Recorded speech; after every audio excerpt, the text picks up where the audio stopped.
Hello students, welcome to my channel, that is Study Time by Komal Goyal. Students, in previous classes we were discussing about planning, fine, and in previous video we have covered with two topics. One was features of planning and another one was importance of planning, fine. Today we are going to start with limitations of planning. And student, this is a very important topic from the point of view of examination, fine. If you are going to appear any kind of examination of commerce stream, fine, you will see that multiple kind of questions will be asked from only and only two topics. One, limitations of planning, and another one is process of planning, fine. So process of planning we have already covered in the first video of this, जिसमें मैंने आपको एक definition के through पूरा process कराया था, fine, जिसमें आप ये समझ पाएंगे कि कीवर्ड्स के अकॉर्डिंगली हम अपने प्लानिंग के प्रोसेस को कैसे फ्रेम कर पाए, जो हम कभी भी उसके स्टेप्स को ना भूलें, फाइन. एंड सेकंड टॉपिक, आपका जब प्लानिंग चैप्टर से कोई भी एग्जाम आता है, मतलब कोई भी एग्जाम है, उसमें प्लानिंग चैप्टर से आपसे mostly to topics he cover कराता है, जिसमें मोस्ट इंपॉर्टेंट है लिमिटेशंस ऑफ प्लानिंग. सो आज की क्लास में हम लिमिटेशंस ऑफ प्लानिंग करेंगे एंड हम अगेन इसमें कुछ बात करेंगे कुछ कीवर्ड्स की, जैसे कि हम हमेशा करते आते हैं, जिसकी वजह से you will able to answer the multiple MCQs, multiple choice questions, fine. Let's start with today class. First, limitation of planning is this: it leads to rigidity. Why it leads to rigidity? कई बार क्या होता है organisation में, जब हम बात करते हैं कि बहुत रिजिड है प्लानिंग. वाई? बिकॉज एक मैनेजर बहुत सारे पैरामीटर्स को देखकर प्लानिंग को बनाता है, फाइन, बहुत सारा टाइम लगाता है, बहुत सारी कॉस्ट लगाता है, बहुत सारा कुछ उसमें एनवायरनमेंट को स्कैन करता है, उसके बाद वो अपने प्लान को फ्रेम कर पाता है, फाइन. एंड अगर हम बार बार एनवायरनमेंट के चेंज होने पे प्लानिंग को चेंज करने लगे तो कहीं ना कहीं हमें प्रॉब्लम अपीयर होती है, fine. That is why we can say there is important limitation of planning is rigidity. ये कई बार मैनेजर को रिजिड बना देती है कि ठीक है भाई, अब मैंने प्लानिंग कर ली, दैट्स इट, अब इससे ज्यादा मैं प्लानिंग और नहीं करूंगा, चेंज हो रहा है तो होने दो. तो कई बार क्या होता है, इट क्रिएट्स रिजिडिटी, ठीक है. Next, it may not work in dynamic environment. Again सारे पॉइंट्स एक दूसरे से इंटरलिंक्ड है. It may not work in dynamic environment. बेटा, we have already talked about dynamic environment many times. The external environment of an organization is very much in dynamic in nature, that is very much flexible in nature, that is very much changeable in nature, ठीक है. सो अगर हमने एक बार planning कर ली है तो उसको बार बार change करना हमारे लिए इजी नहीं होता है. That's why we can say planning may not work in the dynamic environment if environment is changing slowly, not very frequently. So this is easy to use that plan we have already decided. But अगर environment में हमारा बहुत ज्यादा change आ रहा है, बहुत frequent change आ रहा है, तो कहीं ना कहीं ये हमारे ऑर्गेनाइजेशन में प्लानिंग की इंपॉर्टेंस को लिमिट कर देता है. So we can say it may not work in very changeable environment. Fine. Next limitation क्या होगी? It reduces creativity. अब देखिए, ये आपको कॉन्ट्राडिक्ट करेगा. प्रीवियस क्लासेस में हम पहले देखते आए हैं कि भाई प्लानिंग का मतलब है थिंकिंग, थिंकिंग का मतलब नया सोचो, नया सोचो मतलब क्रिएटिविटी, क्रिएटिविटी मतलब इनोवेटिव आइडियाज, फाइन. बट यहाँ पे एक लिमिटेशन ऑफ प्लानिंग हमको देखने को मिलता है, it reduces creativity. Why? Because many times employees blindly trust on that planning जो ऑलरेडी हमने बना दिया है, फाइन. जिसकी वजह से अगर हम फिर से देखें बेटा, these two points are interlinked to each other. Rigidity, ठीक है, हम बारी बारी चेंज नहीं करें, रिजिड बना दिए. दूसरा, ये एम्प्लॉयज की क्रिएटिविटी को भी स्टॉप करता है.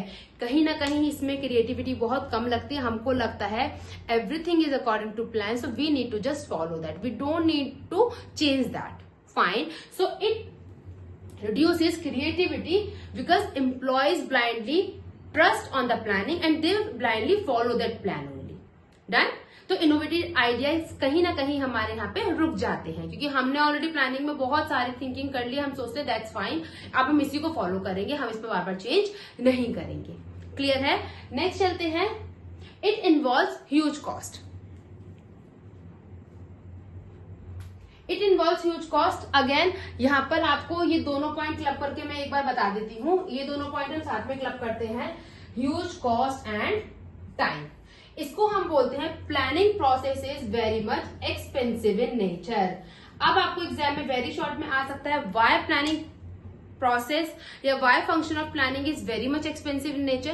You need to reply because it involves huge cost. Cost बहुत हाई लगता है प्लानिंग को करने में एंड हमारा टाइम भी बहुत ज्यादा लगता है प्लानिंग को करने में. So that is why we can say this function of planning is very expensive in nature. Why बेटा? क्योंकि हम एक प्लानिंग में क्या करते हैं, हम बहुत सारी चीजों को स्कैन करते हैं, पूरे एनवायरमेंट को हम देखते हैं, जहां पे हम अपने अपॉर्चुनिटीज को देखते हैं, थ्रेट्स को देखते हैं, अपनी स्ट्रेंथ्स को देखते हैं, अपनी वीकनेसेस को देखते हैं, सो एंड सो फॉर्थ.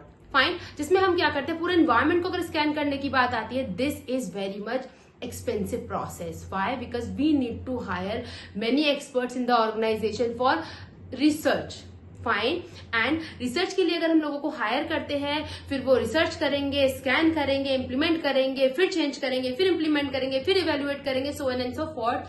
तो ये हमारा टाइम भी बहुत ज्यादा लेता है प्लानिंग. दैट्स वाई इन दोनों पॉइंट से ही मिले हुए बेटा ये सारे पॉइंट्स हैं. इसीलिए जब इतना सारा टाइम लगा तो भैया रिजिडिटी हो गया, मैं बारी बारी चेंज नहीं करूंगा. अगर हमारा एनवायरमेंट बारी बारी चेंज हो रहा है तो भैया फिर से रिजिडिटी हो गया. वाई? बिकॉज मेरा इतना टाइम और पैसा खर्च हो गया, मैं अभी बार बार चेंज नहीं करूंगा. एनवायरमेंट चेंज हो रहा है, लेट इट बी. फाइन. और अगेन अगर मैंने इतना पैसा और ये लगा दिया, एक्सपर्ट ने सोच लिया, तो मुझे सोचने की जरूरत ही नहीं है, तो क्रिएटिविटी भी यहाँ पे हमारी स्टॉप हो जाती है. So we can say these are the all limitations which are included by these two limitations. Finally we can say these are the important limitations of this, जिसके थ्रू हमारे ये सारे हम वन बाय वन इनको देख सकते हैं. Fine. And the last and very important limitation is that, ध्यान रखना वेरी शॉर्ट पे क्वेश्चन हमेशा पूछा जाता है किसी भी कॉम्पिटेटिव एग्जाम के लिए. चले जाइए आप कॉमर्स स्ट्रीम में, जिसमें हम बात करते हैं planning does not guaranteed success. Why बेटा? बहुत इंपॉर्टेंट कीवर्ड है यहाँ पे. हमें ये प्लानिंग रेडीमेड सोल्यूशन प्रोवाइड नहीं करता है.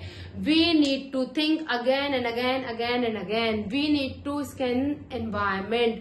We need to do all the things. We need to put our efforts. We need to think for the future. Fine. हमें पूरा प्लान बनाना होगा. सो हमारी सक्सेस गारंटेड है ऐसा नहीं होगा. It's okay. Fine. If you have research, if you have done research, if you have scanned the environment, if you have find the opportunities and threats in the environment, if you are doing according to that, it's okay. But it never guarantee success. Why? Because ये success कब होगी हमारी बेटा? जब हम अपनी planning को accordingly situation के हिसाब से इम्प्लीमेंट कर पाएंगे. अगेन मेरी बात सुनेगा, if you have done your planning very nice, but आपका एनवायरमेंट बहुत डायनामिक हो गया, बहुत चेंज हो रहा है, very much frequent in nature, what you will do? Again your planning will not work in that kind of environment. So you can say planning कर लिया, भाई मैं तो जीत गया, मैं तो सक्सेस हूं, मेरा ऑर्गेनाइजेशन आगे बढ़ेगा, मेरी ग्रोथ हो जाएगी, मेरी सेल्स बढ़ जाएगी, एंड सो फॉर्थ, एक्सपेंशन हो जाएगा मेरा ऑर्गेनाइजेशन का. No, it's not like that. Why? Because हमें ऑलरेडी बताया है प्लानिंग में हम ये नहीं मान सकते कि अगर मैंने प्लानिंग कर ली तो गारंटीड सक्सेस है. You have to do accordingly. Fine. So इसीलिए अगेन मैंने क्या बोला, गारंटीड सक्सेस क्यों नहीं है? क्योंकि कई बार हम रिजिड हो जाते हैं, हम क्रिएटिविटी नहीं दिखा पाते हैं, एनवायरमेंट बहुत ज्यादा फ्रीक्वेंटली चेंज होता रहता है, फिर भी हम वहां पे एक जगह स्टॉप हो जाते हैं कि ठीक है हमने प्लानिंग कर ली तो फाइन, दैट्स फाइन, हम चल रहे हैं. ऐसा नहीं होता, because it does not guarantee success. Fine. आप एक बार स्क्रीनशॉट ले लीजिए. फाइन. अब मेरा क्वेश्चन आपसे एक है, सपोज मैंने केस स्टडी आपको एग्जाम में दी, उसमें मैंने पूछा planning has many limitations.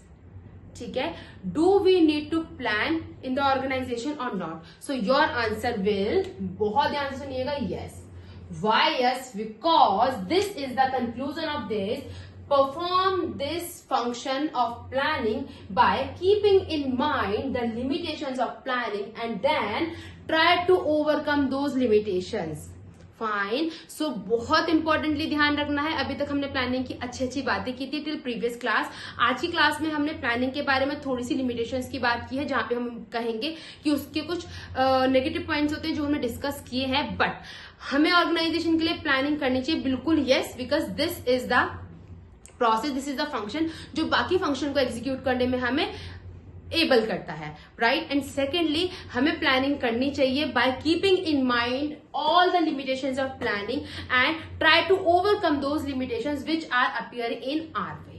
Fine. So that's all for today guys. This is very important topic of planning.